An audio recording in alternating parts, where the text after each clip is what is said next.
जी हाँ छात्रों, तो फाइनली कक्षा 8वीं विषय गणित 21 फरवरी का असली वाला पेपर लेकर आ चुके हैं, वो भी पूरे पूरा सॉल्यूशन के साथ। तो बच्चों आपको बिल्कुल भी टेंशन नहीं लेना है। यदि आप इस वीडियो को शुरू से लेकर लास्ट तक वॉच करते हो तो 100% गारंटी है कि इस बार आप अपनी कक्षा में टॉप करने वाले हैं। मतलब इस बार आपके गणित में 60 में 60 नंबर आने वाले हैं। तो चलिए बच्चों, बिना टाइम वेस्ट किए, क्योंकि आपके पास टाइम बहुत कम बचा हुआ है। यहाँ पे देखिए बच्चों, सबसे पहले दिया गया है बहुविकल्पी प्रश्न क्रमांक 1 से 5 तक। निर्देश दिए गए प्यारे बच्चों, सही विकल्प चुनकर उत्तर लिखिए। प्रत्येक प्रश्न के लिए 1 अंक निर्धारित है। प्रश्न पहला देखिए, निम्नलिखित में गुणन के अंतर्गत किस गुणधर्म का उपयोग करेंगे? इसका आंसर करना बच्चों ऑप्शन नंबर बी हो जाएगा, गुणात्मक तत्समक। दूसरा प्रश्न बच्चों, समीकरण 2y बराबर 5y माइनस 21 का हल होगा। इसका आंसर करेंगे बच्चों ऑप्शन नंबर सी, 7। तीसरा प्रश्न है, 23 के घन में इकाई का अंक होगा। इसका आंसर हो जाएगा बच्चों ऑप्शन नंबर सी, 7। चौथा प्रश्न है, 120 का 20% होता है। इसका आंसर करेंगे बच्चों ऑप्शन नंबर बी, 24। पांचवा क्वेश्चन है, 3 सेंटीमीटर लंबाई वाले घन का पृष्ठीय क्षेत्रफल होता है। इसका आंसर हो जाएगा option number C, 54 centimetre square. तो बच्चों यहाँ पे प्रश्न क्रमांक 1 से 5 तक अपने सारे क्वेश्चन कंप्लीट हो चुके हैं। आप लोग फटाफट इनका स्क्रीनशॉट ले लीजिए। नेक्स्ट देखिए बच्चों, यहाँ पे रिक्त स्थानों की पूर्ति कीजिए। 6 से 10 तक दिए गए हैं। निर्देश दिया गया है, नीचे दिए गए रिक्त स्थानों की पूर्ति कीजिए। प्रत्येक प्रश्न के लिए 1 अंक निर्धारित है। छठवां प्रश्न है, परिमेय संख्याओं के गुणनफल के लिए शून्य एक तत्समक है। तो छठवें का आंसर हो जाएगा गुणनफल। सातवां क्वेश्चन है, एक समचतुर्भुज के विकर्ण परस्पर लंबवत होते हैं। तो सातवें का आंसर करना बच्चों लंबवत। आठवां क्वेश्चन है, किसी निश्चित घटना की प्रायिकता सदैव 1 होती है। नौवां प्रश्न है, जीएसटी यह कर माल की आपूर्ति या सेवा या बिक्री पर लगाया जाता है। 10वां क्वेश्चन, किसी ठोस का पृष्ठीय क्षेत्रफल उसके फलकों के पृष्ठों का योग होता है। तो बच्चों यहाँ पे 6 से 10 तक भी क्वेश्चन कंप्लीट हो चुके हैं। एक बार फिर से आप लोग आंसर देख लीजिए। छठवें का आंसर हो जाएगा गुणनफल, सातवें का लंबवत, आठवें का 1, नौवें का बिक्री और 10वें करना है पृष्ठों। अगला क्वेश्चन देखिए बच्चों, यहाँ पे अतिलघु 3 प्रश्न दिए गए हैं 11 से 16 तक। सबसे पहले निर्देश दिया गया है, नीचे दिए गए प्रश्न को हल कीजिए। प्रत्येक प्रश्न के लिए 2 अंक निर्धारित हैं। प्रश्न 11 है, -4/9 प्लस -4/9 को हल कीजिए। तो इसका आंसर हो जाएगा बच्चों -4 -8/9। अगले क्वेश्चन के लिए चलते हैं अगले पेज पर। यहाँ पे देखिए बच्चों, क्वेश्चन नंबर 12 है हमारे सामने। व्यंजक 1 + z स्क्वायर + z³ रैखिक व्यंजक है या नहीं? यदि नहीं तो क्यों? इसका आंसर हो जाएगा बच्चों नहीं है, क्योंकि जो इसका अधिकतम घात है वो 3 है। अगला क्वेश्चन देखिए बच्चों, 13 नंबर, 625 का वर्गमूल ज्ञात कीजिए। इसका आंसर हो जाएगा √625 और इससे 25 का जोड़ा निकलेगा। प्रश्न 14, 64 का घनमूल ज्ञात कीजिए। तो यहाँ पर जगह अंडर रूट के अंदर 64 और 64 जो है 8 का घन है। प्रश्न 15, 3:4 को प्रतिशत में बदलिए। तो यहाँ पे आ जाएगा बच्चों 3/4 × 100, 100 300/4, 300 को 4 से भाग कर देंगे 75%।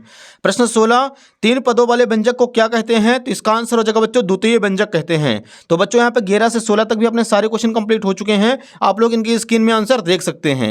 अगला देखिए डियर, लघु त्रिप्रश्न क्रमांक 17 से 22 तक। निर्देश दिया गया है, नीचे दिए गए प्रश्नों को हल कीजिए। प्रत्येक प्रश्न के लिए 3 अंक निर्धारित है।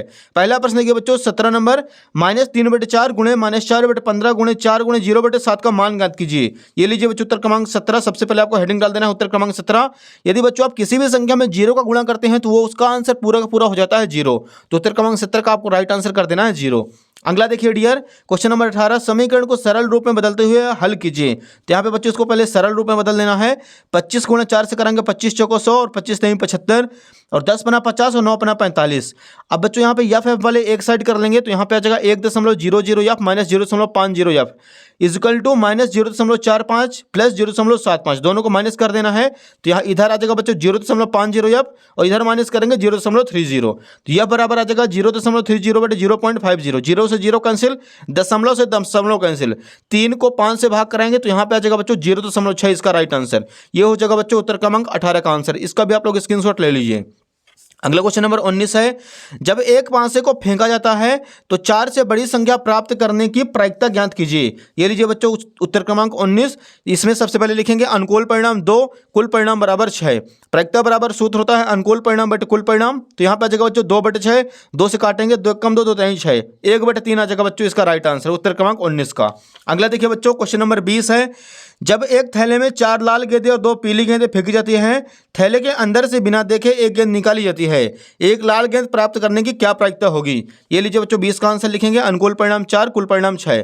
प्रायिकता बराबर आ जाएगा अनुकूल परिणाम बटे कुल परिणाम 4/6, 2 से काटेंगे 2 दूनी 4 2 3 6। इसका राइट आंसर आ जाएगा बच्चों 2/3। ये हो जाएगा बच्चों उत्तर क्रमांक 20 का आंसर। इसका भी आप लोग फटाक से स्क्रीनशॉट ले लीजिए। अगला क्वेश्चन देखिए बच्चों, क्वेश्चन नंबर 21 है, वह सबसे छोटी संख्या ज्ञात कीजिए जिससे 704 को भाग देने पर भागफल एक पूर्ण घन बन जाए।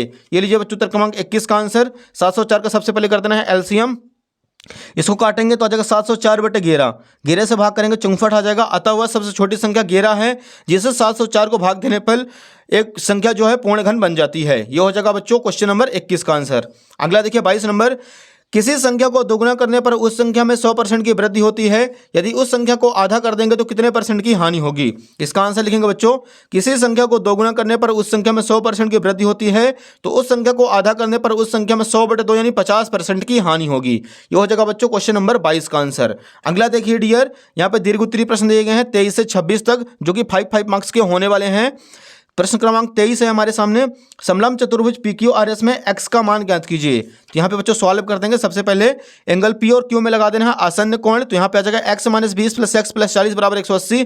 x में x प्लस कराएंगे 2x + 20 = 180। तो 2x बराबर आ जाएगा बच्चों 120 - 180 - 120। तो यहाँ पे माइनस कर देंगे 60 डिग्री आ जाएगा। x बराबर 160/2 80 डिग्री आ जाएगा बच्चों इसका राइट आंसर, उत्तर क्रमांक 23 का।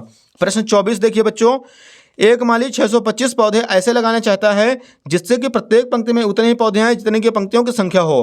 पंक्तियों की संख्या और प्रत्येक पंक्ति में पौधों की संख्या ज्ञात कीजिए। यहाँ पे बच्चों इसको सॉल्व करेंगे। 625 का एलसीएम कर देंगे। सबसे पहले पंक्तियों की संख्या और प्रत्येक पंक्ति में पौधों की संख्या आ जाएगा √625। 5 के 2 पेयर निकाल देंगे तो यहाँ पे आ जाएगा बच्चों 25 पौधे। ये हो जाएगा उत्तर क्रमांक 24। अगला देखिए डियर, क्वेश्चन नंबर 25 है, 2a² + 3b का होल स्क्वायर को सरल कीजिए। तो ये लीजिए बच्चों इसका आंसर, उत्तर क्रमांक 25 का आंसर। इसको 2 बार लिख देंगे, 2a² + 3b × 2a² + 3b। गुणा कराएंगे 2 दूनी 4 a की पावर 4 और 3 दूनी 6a² b + 3 दूनी 6a² b और 3 त्रिकाई 9b²। यहाँ पे 4a की पावर 4 एज इट इज, 6 में 6 जोड़ेंगे 12a की a² b + 9b²। ये हो जाएगा बच्चों उत्तर क्रमांक 25 का आंसर। अगला देखिए डियर, लास्ट क्वेश्चन 26 है, 21 सेंटीमीटर चौड़ाई वाले एक आयताकार कागज के अनुदिश चौड़ाई के अनुदिश मोड़कर 5 सेंटीमीटर त्रिज्या वाला एक बेलन बनाया जाता है, उसका आयतन ज्ञात कीजिए। यहाँ पे बच्चों इसको सॉल्व करेंगे। लिखेंगे दिया है ऊंचाई h बराबर 21 सेंटीमीटर, त्रिज्या r बराबर 5 सेंटीमीटर। बेलन का आयतन लगा देना है πr²h। पाई की वैल्यू 22/7 × 5² × 21। 22/7 × 5 को 2 बार लिखेंगे, 5 × 5 × 21। 7 से काटेंगे 7 × 21। तो यहाँ पे आ जाएगा बच्चों 22 × 5 × 5 × 3। 22 × 5 = 110 और 5 × 3 = 15। 15 गुणा कर देंगे 110 से तो 1650 सेंटीमीटर क्यूब। ये आ जाएगा बच्चों उत्तर क्रमांक 26 का आंसर। तो यहाँ पे अपने सारे क्वेश्चन कंप्लीट हो चुके हैं बच्चों। तो उम्मीद है कि आपको क्वेश्चन पेपर पूरा समझ में आ गया होगा। वीडियो को फटाफट शेयर कर दीजिए, ज़्यादा से ज़्यादा बच्चों के बीच लाइक कर दीजिए, कमेंट कर लीजिए, क्योंकि बाकी आपके सारे विषय के जो बच्चों असली क्वेश्चन पेपर हैं इसी यूट्यूब चैनल पर पूरा सॉल्यूशन के साथ बच्चों मिलने वाले हैं। वीडियो को फटाफट ज़्यादा से ज़्यादा बच्चों के बीच शेयर कर दीजिए। चैनल को सब्सक्राइब कर लीजिए, नोटिफिकेशन को ऑल पे जरूर प्रेस कर लेना है। धन्यवाद।